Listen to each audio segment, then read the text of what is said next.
Hello po mga kababayan, kamusta po kayong lahat? And once again, welcome back to another episode of Simply Talkies Vlog. Ang pag-uusapan natin mga kababayan ay ito pong sa Senado. Kasi mukhang totoo yata, kaya nakudita si former Senate President Mig Zubiri. Kasi kinuha na po ng media, no? Saka may insinuation po ang isang senador. Kaya ginawa itong kudita kay Mig Zubiri. So bago po tayo magpapatuloy, tayo po ay magbibigay pugay at pasalamat sa lahat ng ating channel members, followers, subscribers, nagla-like at nagsishare ng ating mga videos, sa mga nagbi-video replay, sa nagsishare ng kanilang blessings through super chat, super stickers, and super thanks, sa mga katuwang natin dyan sa video premiere kung meron man, no, dyan sa ating chat box at sa comment section, no? At alam niyo na po lahat kung sino kayo, no? One time lang tayong magbigay ng ating ano ang tawag dito, yung ating shout out, no? So eto po, nakuha nating mga article, no? Mukhang pinaniniwalaan po ng mga kaalyado ng dating Senate President Mig Zubiri ang video na lumutang. Ayan po, tignan ninyo. Concerning a member of this chamber with medical devices, apparatus, and apparently under rehabilitation, Mr. President, is he really required to be physically present? There will be good days, I assume, and there will be bad days. On good days, I'm sure he will attend. On bad days that he really cannot, all he has to do is to inform us without need of questioning his or any one of our members' motive or intent in not being able to attend. Yes. Mr. President, I joined the sentiments of our dear colleague, the gentleman from Sorsogon, 2 weeks ago, in the opening of our session, Mr. President. This representation made that motion, Mr. President, that while our good colleague, the gentleman from Cavite, underwent surgery, and it's not a simple surgery. Achilles heel is a major injury. And we made mention that Senator Revilla can participate online while he regains his mobility. You're not bedridden. Are you in coma? Are you in coma? Are you in coma? Hindi Wag ganun. na pare, bastusan na tayo dito eh. Nirespeto kita. Don't do that to yourself. We're rules-based. Hindi na pwede kasi dapat unanimous consent. A few moments later. A point of inquiry, Mr. President. The Senate President mentioned unanimous. May I know what is the correct answer? Because I look at section 121 on the suspension of the rules, and I get the impression that the motion is to be approved by a majority of the senators present, there being a quorum. So it's not unanimous consent, Mr. President. Yeah, I know. I must have been mistaken. I must have been mistaken. It used to be unanimous.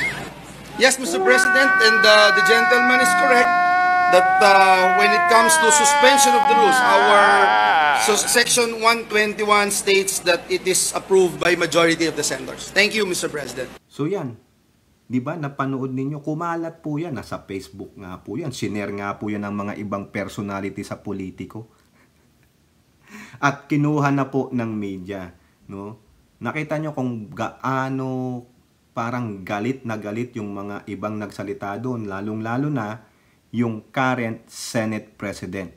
Yung tinatawag nila, di umano, na leader ng kudita. Akala ko nagkukudita lang mga kababayan, mga militar eh. Hindi pala, kasama pa pala dyan sa mga ganyan. Sa Congress, ano? Sa House of Representatives, malayong makudita si Speaker Martin. Kasi majority of them follow the wisdom of Representative Martin Romualdez. Dito lang sa Senado, kukunti na nga lang sila, magulo pa sila. Kung sino ang kakaunti, hindi pa sila nagkakasundo, no? Kaya tuloy, ang hindi nyo maiwasan, ang mga netizens ay i-call out sila. Gawan sila ng mga masasamang mga meme o memes. Ngayon, dito po mga kababayan, sa balita ng Inquirer, eto na, pinick up na po yun, yung video na pinakita ko sa inyo. Credit po dun sa nag-upload niya na.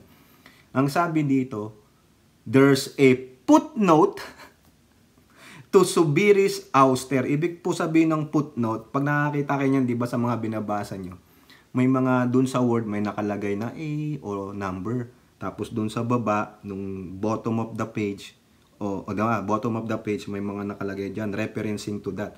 Saan kinuha, no? Yung reference. May mga paraan ng pagsulat ang footnotes. Napag-aaralan po yan pag gumagawa kayo ng inyong mga thesis or libro. You want to reference this na hindi galing sa inyo, yung mga ganun, yung source ninyo. Kaya ito, may footnote. Anong ilalagay mong footnote? Ito, makikita natin. Ano ba to? Literal na footnote o footnote? Ano ba talaga? Footnote or footnote? Here's a footnote to the recent Senate leadership shakeup. According to Senator De La Rosa, the last straw that led to the ouster of Senator Juan Miguel Zubiri as Senate President was when he turned down the request of Senator Ramon Bong Revilla Jr., who was then nursing an injured foot. Yung na-rupture po yung kanyang Achilles heel. To be allowed to attend the last 5 days of plenary session online or via video. Ay, bago lang yun kasi 5 last days eh.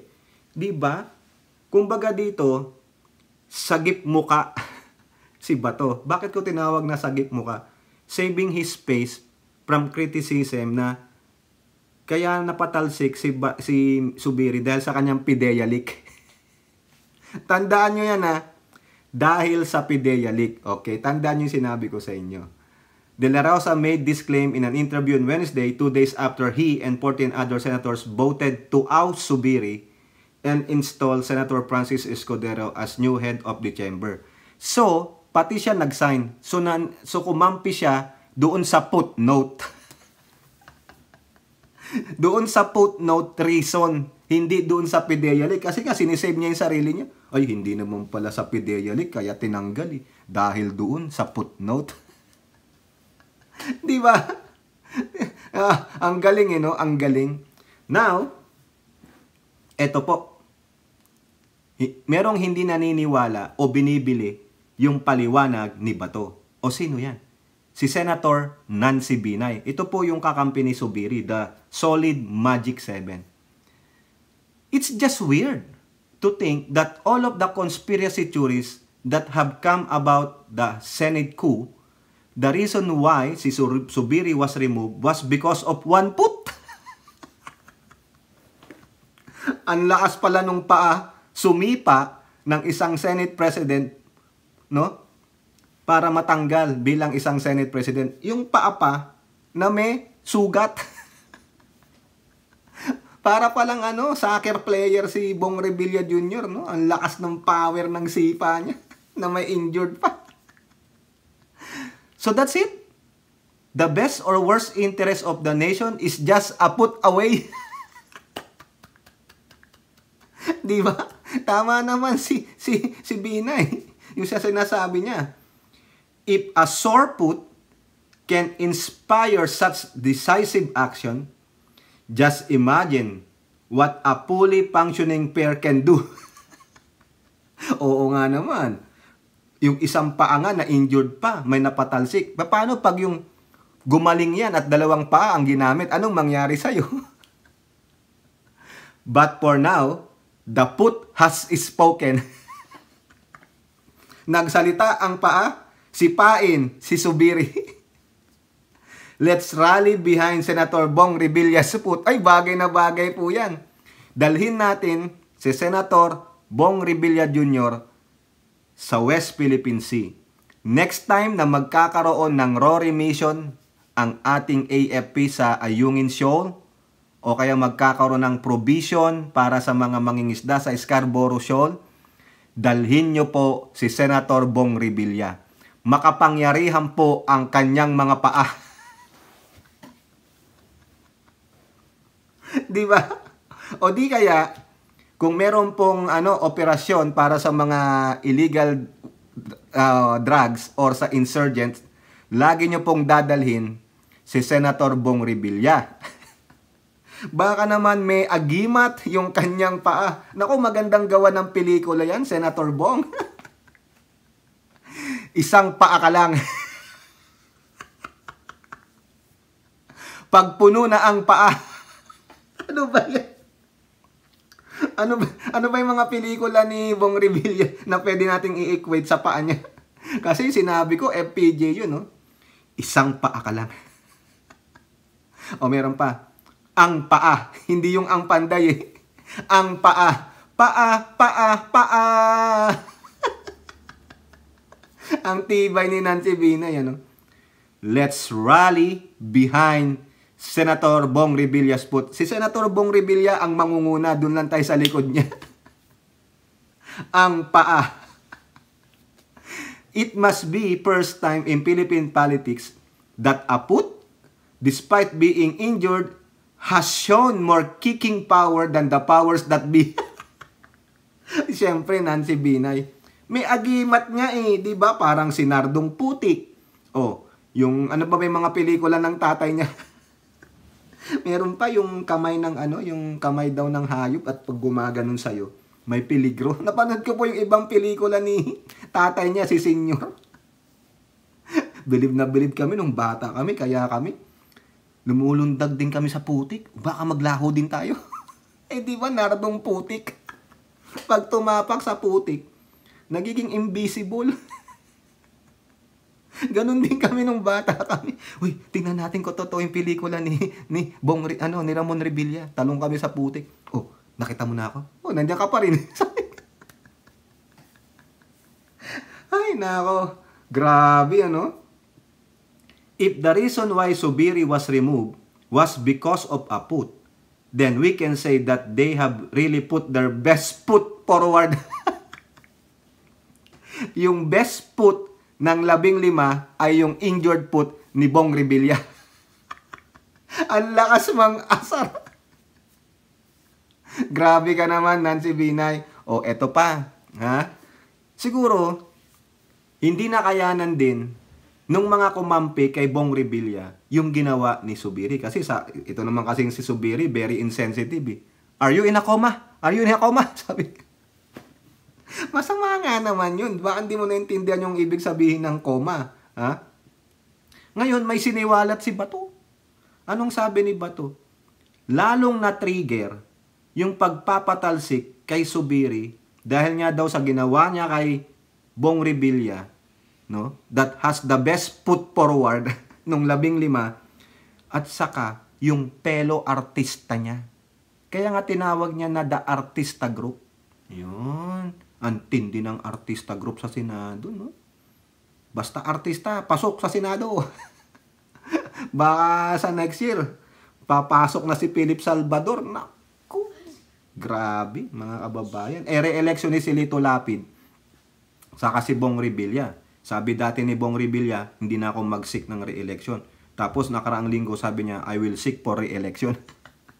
Eh kung makapasok si Philip Salvador, nako, lalong lalakas. Hindi na 4. Power 5 na sila. Parang silang Voltes 5. Baka sisigaw na si Bong Revilla.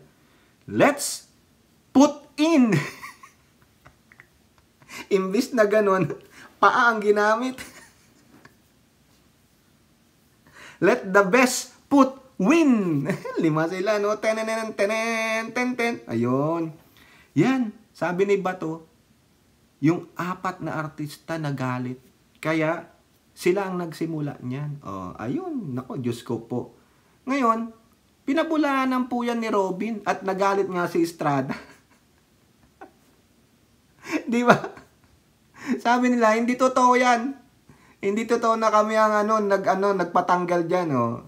Doon sa mga statement ni Robin, hindi po. Ay, maniwala kami.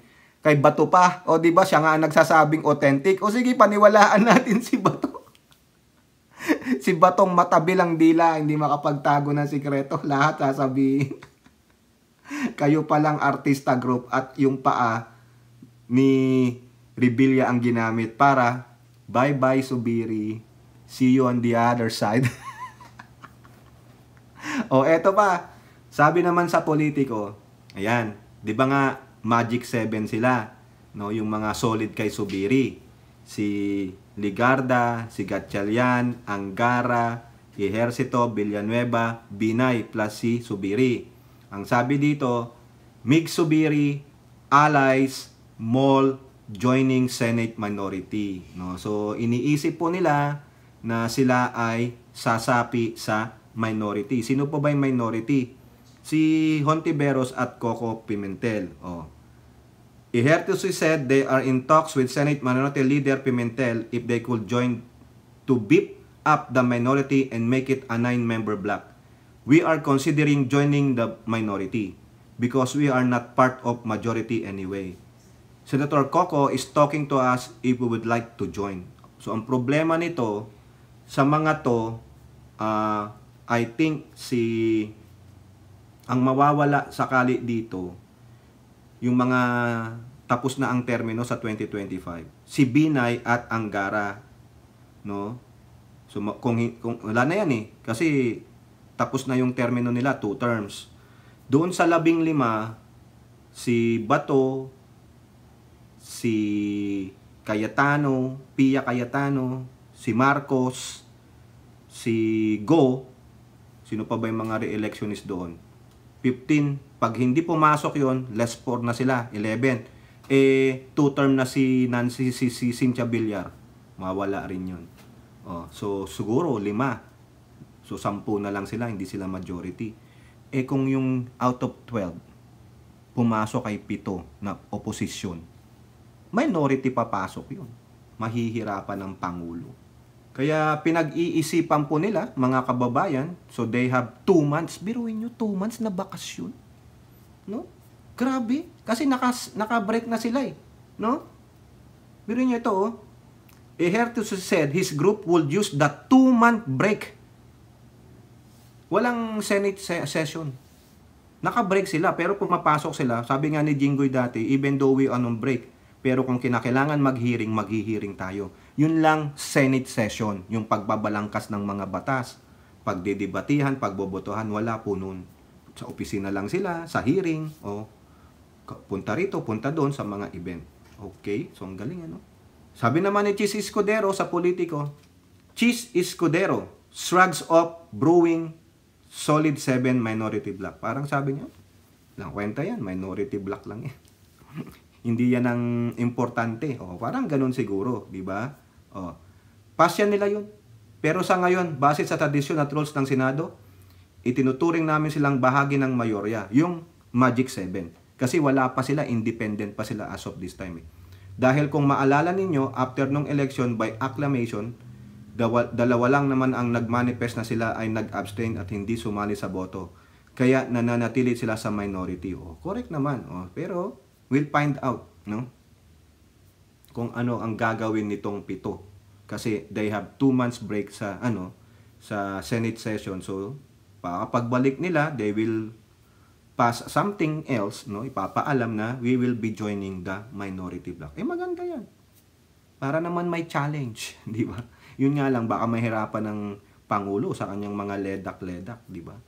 Now, punta tayo dito sa insinuation ng isang senador na yun daw kudita, no? Yung kudita na yan, ay may nag-impluensya.